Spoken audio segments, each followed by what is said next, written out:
জনতার বিক্ষোভের মুখে পদত্যাগ করেছেন পশ্চিমবঙ্গ রাজ্য বিজেপি নেতা শুভেন্দু অধিকারী। সন্ধ্যায় প্রধানমন্ত্রীর সরকারি বাসভবনে অনুষ্ঠিত মন্ত্রিসভার বৈঠকে প্রধানমন্ত্রীর কাছে পদত্যাগপত্র জমা দেন তিনি। বিক্ষোভ সমালোচনার মুখে পদত্যাগ করলেন পশ্চিমবঙ্গ রাজ্য বিজেপি নেতা শুভেন্দু অধিকারী। দেশটির জেনজি কিশোর তরুণের ডাকে সরকার বিরোধী আন্দোলনে উত্তাল বিভিন্ন শহর। গণতান্ত্রিকভাবে আমরা শিক্ষা দিয়ে দেব। হাজার হাজার মানুষের সামনে আমি প্রমিস করে গেলাম, একটা মুসলিম সন্তানের গায়ে যদি হাত পড়ে ওই হাত গণতান্ত্রিকভাবে মুড়িয়ে ভেঙে দেব। শুভেন্দু অধিকারের নিজের জন্মের ঠিক নেই। আর কোথায় মুখ্যমন্ত্রীকে খুঁজে বেড়াচ্ছি আমরা, কোথায় এই সরকারটাকে মানুষ নিয়ে এসে ভালোবেসে তার প্রতিদান এই পাচ্ছি আমরা ওনাকে জিতিয়েছিলাম আমাদের পেটে লাথি মারার জন্য না। চাই না ওরম হিন্দুত্ব সরকারের, যারা গরিবের পেটে লাথি মারবে তাদের দিয়ে কি হবে। আজকে সনাতনী হিসেবে যিনি প্রকৃত অর্থে হিন্দু সনাতনী হবেন, তিনি সমস্ত ধর্মমতকে সম্মান করবেন, শ্রদ্ধা করবেন। আমরা হিন্দু মুসলমান একসাথে চলি, একসাথে উঠি, এক থালায় খাই, আমাদের মধ্যে কোনো ভেদাভেদ নেই। আমরা একসাথে আছি, একসাথে থাকবো। শুভেন্দুর কথায় কি ওঠা বসা করে লোকজন? পাগলে কিনা বলে, ছাগলে কিনা খায়। শুভেন্দু একটা ছাগলের এরকম মনে হতেই পারে, কুজোরও শখ হয়, চিত হয়ে শোয়ার। শুভেন্দুর মতো ছাগল আত পাগলা। পশ্চিমবঙ্গের রাজ্য রাজনীতিতে এক অভূতপূর্ব ও রীতিমতো চমকে দেওয়ার মতো পট পরিবর্তন। যে হিন্দুত্বের তাস খেলে হিন্দু মুসলিম বিভাজনের সুড়সুড়ি দিয়ে বর্তমান মুখ্যমন্ত্রী শুভেন্দু অধিকারী ক্ষমতার মসনদে বসেছেন, এবার তার সেই তাসের ঘর হুড়মুড় করে ভেঙে পড়ছে। ভারতের পশ্চিমবঙ্গে উগ্রবাদী হিন্দুত্ববাদী বিজেপি নেতা শুভেন্দু অধিকারীকে যারা ভোট দিয়ে জয়যুক্ত করে ক্ষমতার আসনে বসিয়েছেন, তারাই এখন তার পতনের জন্য, পদত্যাগের জন্য রাজপথে ঝাঁপিয়ে পড়েছেন। এই শুভেন্দু অধিকারী ক্ষমতা হাতের নাগালে আসা মাত্রই তিনি মুসলমানের ধর্ম, তাদের ইবাদত, তাদের নামাজ, আজান এবং হিন্দু ব্যবসায়ীদের পথে বসিয়েছেন। মুসলমানদেরকে শেষ করতে গিয়ে ইতিমধ্যে নিজেই নিজের গদি চিরতরে হারাতে বসেছেন এই শুভেন্দু অধিকারী। যে কারণেই মুসলমান এবং হিন্দু সকলেই ঐক্যমত পোষণ করে তারা রাজপথে ঝাঁপিয়ে পড়েছেন। তাদের এই আন্দোলনের চাপে পড়ে ইতিমধ্যে পদত্যাগ করতে বাধ্য হয়েছেন এই হিন্দুত্ববাদী বিজেপি নেতা শুভেন্দু অধিকারী। দর্শক, বিষয়ের কিছু অংশ ভিডিওর শুরুতে শিরোনামে আপনারা দেখেছেন, বিস্তারিত পুরো ভিডিও জুড়ে। তার আগে আমার একটা অনুরোধ, যারা আমার চ্যানেলে নতুন আসছেন চ্যানেলটি সাবস্ক্রাইব করে ওয়াল ক্লিক করে বেল আইকনটি বাজিয়ে দিন। দর্শক, চলুন দেখে আসি ভারতের পশ্চিমবঙ্গে মুসলমান সহ হিন্দুদের মধ্যে কি ধরনের উত্তপ্ত অবস্থা তৈরি হয়েছে এবং এই শুভেন্দু অধিকারীর পদত্যাগের জন্য তারা রাজপথে কি মন্তব্য করেছেন, সেটা শুনলে রীতিমতো আপনিও চমকে যাবেন। ভিডিওটা অত্যন্ত গুরুত্বপূর্ণ, তাই ধৈর্য ধরে একটি লাইক এবং পুরো ভিডিওটা শেষ পর্যন্ত দেখতে থাকুন।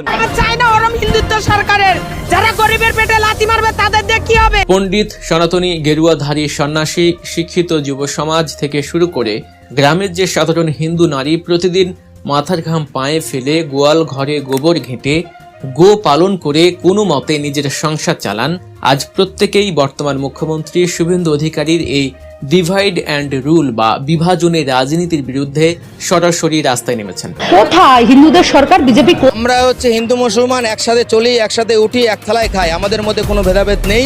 আমরা একসাথে আছি, একসাথে থাকবো। সোশ্যাল মিডিয়া থেকে শুরু করে জনসম্মুখে তারা ক্যামেরার সামনে দাঁড়িয়ে অত্যন্ত সাহসিকতার সাথে নিজেদের ক্ষোভ উগরে দিচ্ছেন।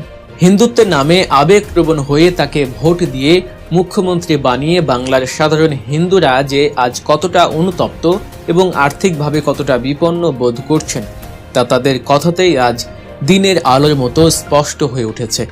আজ আমরা আপনাদের সামনে তুলে ধরব সেই ভয়ঙ্কর সত্য, যা প্রমাণ করে ধর্মের রাজনীতি কিভাবে সাধারণ মানুষের পেটে লাথি মারে। ভিডিওর শুরুতেই আসা যাক একজন প্রকৃত সনাতনী হিন্দু সন্ন্যাসীর কথায়, যার কথা শুনলে ধর্মের নামে রাজনীতি করা উগ্র ধর্ম ব্যবসায়ীদের রাতের ঘুম চিরতরে উড়ে যাবে।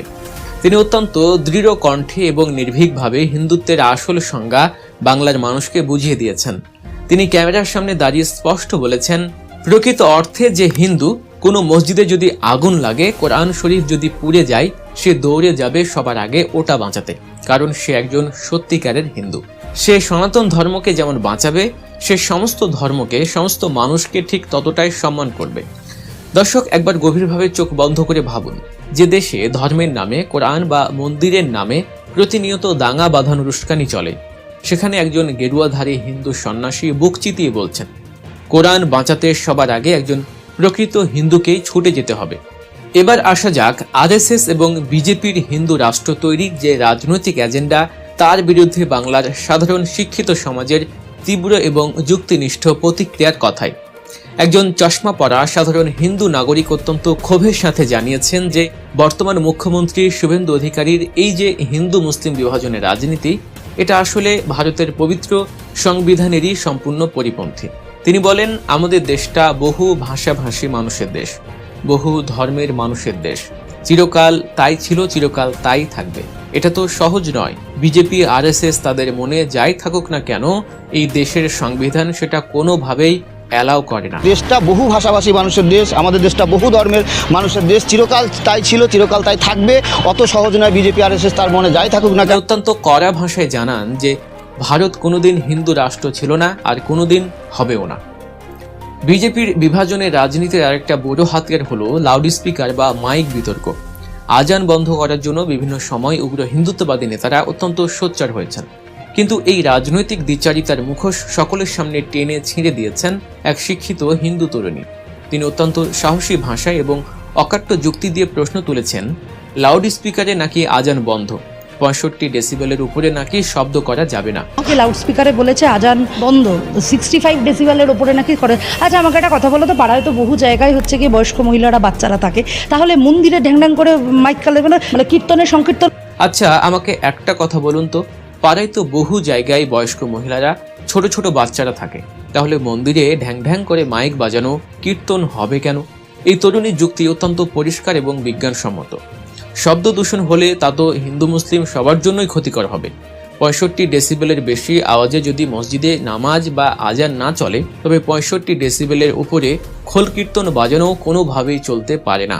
তিনি জানান, আমি জন্মগতভাবে হিন্দু ব্রাহ্মণ পরিবারে জন্মেছি, কিন্তু আমার পাশে যে বসে আছে সে হিন্দু বা খ্রিস্টান যাই মানুক না কেন, আমি তার বিশ্বাসের উপর আঘাত হানতে পারি না। তার এই বলিষ্ঠ বক্তব্য প্রমাণ করে বাংলার শিক্ষিত সমাজ ধর্মের নামে বর্তমান মুখ্যমন্ত্রীর এই সস্তা ও উগ্র বিভাজন নীতি মেনে নিতে একেবারেই প্রস্তুত নয়। এবার আসি শীতাতপ নিয়ন্ত্রিত ঘরের বাইরের রাস্তার সাধারণ খেটে খাওয়া মানুষের কথায়। হিন্দু মুসলিম দাঙ্গা লাগানোর যে লাগাতার চেষ্টা রাজনৈতিক মহল থেকে করা হচ্ছে, তা সাধারণ মানুষ কিভাবে দেখছে? রাস্তার এক সাধারণ হিন্দু যুবক ক্যামেরার সামনে বুক ফুলিয়ে অত্যন্ত গর্বের সাথে বলেন, আমরা হিন্দু মুসলমান একসাথে চলি, একসাথে উঠি, এক থালায় খাই, আমাদের মধ্যে কোনো ভেদাভেদ নেই, আমরা একসাথে আছি, একসাথে থাকব।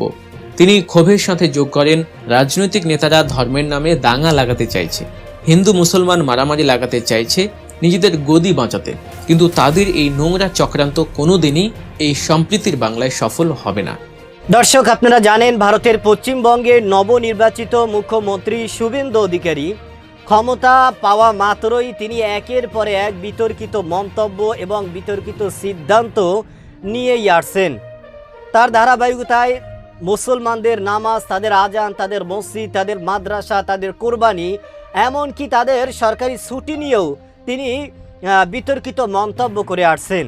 এবং এই মুসলমানের কোরবানিকে নিয়ে তিনি যে ধরনের মন্তব্য করেছেন, তাতে করে মুসলমানের চাইতে বেশি ক্ষতিগ্রস্ত, বেশি লোকসান এবং বেশি বিপদে পড়েছেন খোদ হিন্দু ব্যবসায়ীরাই। কারণ দীর্ঘ 1 বছর তারা কোরবানির পশু লালন পালন করে তাদের আশা, তাদের আকাঙ্ক্ষা, কোরবানির সিজনে, কোরবানির মৌসুমে তারা এই পশু বিক্রয় করে লক্ষ লক্ষ টাকা ঋণ তারা পরিশোধ করবে, তাদের ঘরে তারা তাদের স্বপ্নকে বাস্তবায়ন করবে। কিন্তু হিন্দুত্ববাদী বিজেপি নেতা শুভেন্দু অধিকারী তিনি ক্ষমতায় এসেই মুসলমান এবং হিন্দুদের মধ্যে এক ধরনের উত্তপ্ত অবস্থা সৃষ্টি করেছেন এবং তাদের মধ্যে তিনি দূরত্ব সৃষ্টি করেছেন, মতানৈক্য সৃষ্টি করেছেন। যে কারণে আপনারা জানেন ইতিমধ্যে হিন্দু ভাইরা গণমাধ্যমে জানিয়েছেন যে আমরা মুসলমান হিন্দু ভাই ভাই, আমরা সবসময় একসাথে ছিলাম, একসাথে আছি এবং ভবিষ্যতেও আমরা একসাথে থাকব। কিন্তু আমাদের মধ্যে এই দূরত্ব তৈরি করা, অশান্তকর পরিবেশ সৃষ্টি করা, এগুলো যারা করতেছে, যারা করার পায় তারা করছে, তাদেরকে আমরা চিহ্নিত করে এরপরে সঠিক বিচারের আওতায় এনে আমরা সর্বোচ্চ শাস্তির ব্যবস্থা করব।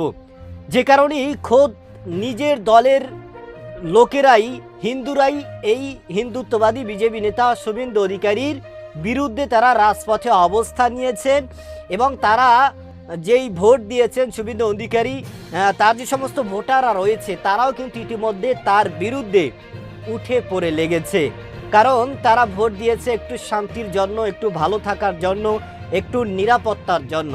কিন্তু শুভেন্দু অধিকারী ক্ষমতায় আসা মাত্রই বিভিন্ন জায়গায় অশান্তকর পরিবেশ সৃষ্টি হয়েছে এবং হিন্দু ব্যবসায়ীরা কত বড় বিপদে পড়েছেন যে তারা নিজেকে নিজেই শেষ করে দেওয়ার একটা সিদ্ধান্ত পরিকল্পনা তারা নিয়েছে। দর্শক, একটা মানুষ কতটা বিপদে পড়লে তারা এ ধরনের সিদ্ধান্ত নিতে বাধ্য হয়।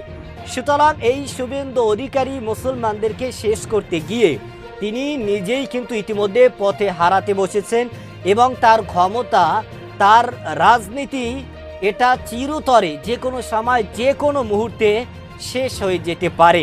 কারণ আমরা ইতিহাস দেখেছি যে বা যাহারাই মুসলমানদেরকে শেষ করতে চেয়েছে কোনো একটা সময় তাদের কোনো অস্তিত্বই ছিল না, তারা একেবারেই জীবনের তরে শেষ হয়ে গিয়েছে।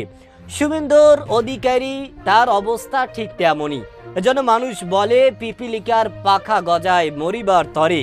এই ভারতের পশ্চিমবঙ্গের নবনির্বাচিত মুখ্যমন্ত্রী শুভেন্দু অধিকারীর পরিণতি অবস্থা ঠিক তেমনই হয়েছে। দর্শক, এ ব্যাপারে আপনার কি মতামত সেটা আমাদের কমেন্ট সেকশনে অবশ্যই জানাবেন। আজ এ পর্যন্তই। সুস্থ থাকবেন, ভালো থাকবেন। দেখা হবে আগামী কোনো ভিডিওতে, কথা হবে নতুন কোনো বিষয় নিয়ে। সে পর্যন্ত ভালো থাকবেন। খোদা হাফেজ।